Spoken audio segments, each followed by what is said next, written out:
نحمدہ ونصلی علی رسولہ الکریم۔ رات کے 2 بجنے والے ہیں۔ بڑے افسوس اور دکھ سے کہنا پڑتا ہے کہ اس وقت بھی پاکستان میں وہ ظلم و ستم جو انگریز کے دور میں جاری تھا اس سے لاکھوں کروڑوں گنا زیادہ ظلم و ستم ہو رہا ہے۔ جنرل پرویز مشرف نے ظلم کیا تھا اور جنرل پرویز مشرف سے پہلے بھی ظلم ہوتے رہے، اور نواز شریف مسلم لیگ ہمیشہ ظلم کرتی رہی۔ اس کا رویہ ہمیشہ ظالمانہ رہا۔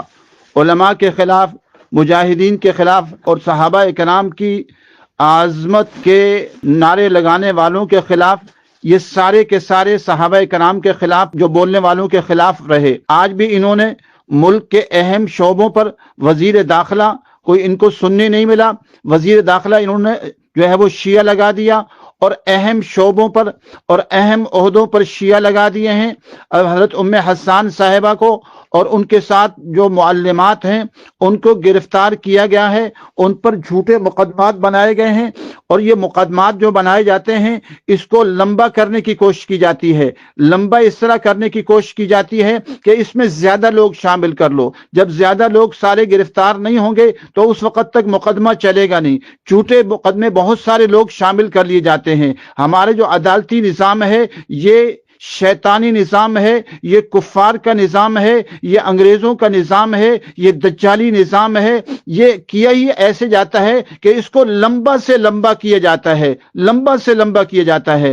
حالانکہ جس مسجد کا مسئلہ ہے اس مسجد کے مسئلے میں اسلام آباد کے اکثر علماء جانتے ہیں، ان کو پتا ہے کہ یہ سارے کا سارا مسجد کا مسئلہ پہلے بھی ہوا تھا۔ جنرل پرویز مشرف کے دور میں بھی اس مسجد کو شہید کرنے کا پروگرام بنایا گیا تھا۔ آج پھر ان کو یہ پروگرام شہید کرنے کا جو ہے وہ کر رہے ہیں۔ خدا نہ خواستہ کوئی ایسی صورت ہو تو علماء سے فتوی لینے چاہیے۔ مسجد کا معاملہ کوئی ایسا معاملہ جو نہیں ہے کہ اس کو ایسے شہید کر دیا جائے۔ اگر اس کو شہید کرنا بھی ہے خدا نہ خواستہ تو علماء کرام سے کم از کم 300-400 علماء سے یا 100 علماء سے یا 50 علماء سے، مفتیان کرام سے فتویٰ لیا جائے اور اس کے بعد شہید کیے جائے۔ یہ نہیں کہ جو افسر آئے اور شیعہ افسر آئے اور اس کے بعد وہ شہید کرنے کا پروگرام کر دے۔ تو بہرحال حضرت ام حسان صاحبہ کو اور ان کے ساتھ اور استانیوں کو اور بہت سارے لوگوں کو، ان پر جو ہے وہ بہت سارے لوگوں پر جھوٹے مقدمات بنا کر آج دہشت گردی عدالت میں پیش کیا گیا، آنکھیں بند کر کے پیش کیا گیا۔ وہ حضرت ام حسان صاحبہ جن کے لاکھوں شاگردائیں موجود ہیں، اپنی شاگردائیں، شاگردوں کی شاگردائیں موجود ہیں، لاکھوں شاگردائیں ہیں، ان کو دہشت گردی عدالت میں پیش کرنا اور آنکھیں بند کر کے پیش کرنا تو یہ بڑے افسوس اور دکھ کا مقام ہے۔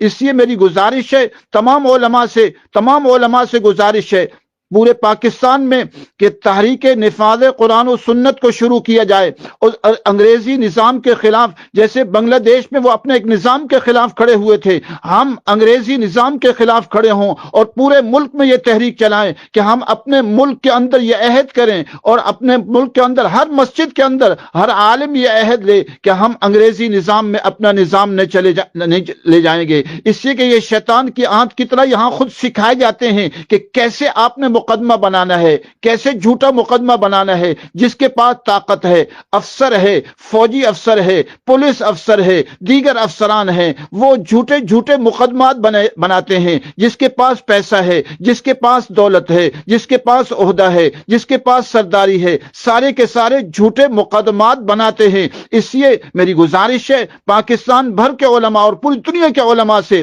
جہاں جہاں انگریز کا نظام چل رہا ہے، قرآن و سنت کے نفاذ کی بات کی جائے اور قرآن و سنت کے نفاذ کی تحریک چلائی جائے۔ نفاذ قرآن و سنت اور نفاذ جو ہے وہ خلافت تحریک چلائی جائے اور پوری قوم سے عہد لیے جائے کہ ہم عہد کرتے ہیں کہ اپنے مقدمات کو ان جھوٹی عدالتوں میں، ان انگریز کی عدالتوں میں، ان ظالمانہ عدالتوں میں، ان کفریہ عدالتوں میں اور ان فسق و فجور کی عدالتوں میں اپنے مقدمات کو لے کر نہیں جائیں گے۔ پوری قوم عہد کرنے والی بنے اور اللہ تبارک و تعالیٰ سے دعا بھی کریں کہ اللہ تعالیٰ حضرت ام حسان صاحبہ کو اور ان کے ساتھ دیگر معلمات اور طالبات کو اور دیگر لوگوں کو جن کو جو ہے پکڑا گیا ہے، ان ظالموں نے پکڑا ہے، ان ظالموں کو اللہ تبارک و تعالی ہدایت دے۔ جن کے مقدر میں ہدایت نہیں ہے تو پھر اللہ تبارک و تعالی جنرل پرویز مشرف کا سا انجام ان کا کرے کہ ان کو یہاں پر